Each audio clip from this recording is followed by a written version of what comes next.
Hi friends, Siragadikka ஆசை serial ப்ரோமோவில் என்ன நடக்குதுன்னு பார்க்கலாம் வாங்க. சேனலை சப்ஸ்கிரைப் பண்ணிக்கோங்க, மறக்காமல் பெல் ஐக்கானையும் கிளிக் பண்ணிக்கோங்க. இங்கே நம்ம முத்து வந்து நம்ம மனோஜ் வாங்கிக்கிற புது வீட்டுக்கு வராங்க. அப்போ அந்த வீடு சேல் பண்ணாங்க இல்லையா, அவங்க கூட ஒரு சண்டை வருது. என்னங்க நீங்கள் ஒழுங்காக பார்த்து ட்ரைவ் பண்ண மாட்டிங்களா அப்படின்னு சொல்லி சண்டை போட்டுக்கிட்டு இருக்காங்க. அப்போ நம்ம மனோஜ் வந்து யார் கூட சண்டை போட்டுருக்க, அவங்கக்கிட்ட தான் நாங்கள் வீடே வாங்கியிருக்கோம் அப்படின்னு சொல்லி சொல்கிறாங்க. என்னடா சொல்கிற, இவ்வளோ பெரிய வீட்டுக்கு சொந்தக்காரராக இருக்கிறாங்க, வாடகை காரில் வராங்க அப்படின்னு சொல்லி சொல்கிறாங்க. அதுக்கு மனோஜ் இருந்துட்டு அவங்களோட கார் பஞ்சர் கூட ஆயிருக்கலாம், அதனால் வாடகை காருக்குள்ளே போகிறாங்க, அதுக்காகலாம் சந்தேகப்படுவியடா அப்படின்னு சொல்லி கேட்குறாங்க. மனோஜ், எல்லாத்துலேயுமே யோசிச்சு முடிவேடா, ஏமாந்துட்டுனா அவ்வளோதான் போச்சு, 3 கோடி ரூபாய் போச்சு அப்படின்னு சொல்லிட்டு சொல்கிறாங்க. வாயை வைக்காத வாடா அப்படின்னு சொல்லி கூட்டிக்கிட்டு போகிறாங்க. நம்ம முத்துவுக்கு டவுட்டாகவே இருக்குது.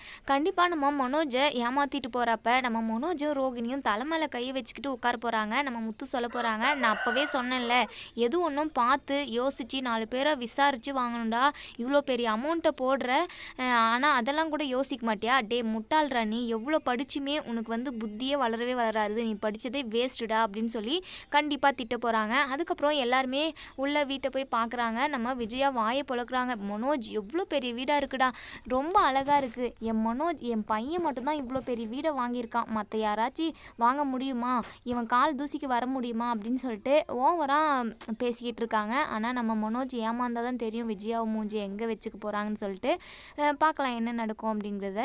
இப்போ ரோகிணி வந்து, ஆண்டி இந்த வீடு உங்களுக்கு பிடிச்சிருக்கா அப்படின்னு சொல்லி கேட்குறாங்க. ரோகிணி, எனக்கு ரொம்ப பிடிச்சிருக்குமா, எல்லாமே நீ வந்து நல்ல நேரம் தான்மா அப்படின்னு சொல்லிட்டு ரோகிணி புகழ்ந்து தள்ளிக்கிட்டு இருக்காங்க. அதுக்கப்புறம் வீட்டுக்கு ஒரு பேர் வைக்கணும் அப்படின்னு சொல்லிட்டு ஒருத்தரை கூட்டிகிட்டு வராங்க. அவங்க இருந்துட்டு கோமாயா அப்படின்னு சொல்லிட்டு ஒரு பேர் வைக்கிறாங்க. இங்கே முத்துவும் அண்ணாமலையும், என்ன கோமாயாவா அப்படின்னு சொல்லி கேட்குறாங்க. நம்ம விஜயா அந்த பேரை சொல்லி கத்திக்கிட்டு இருக்காங்க. இது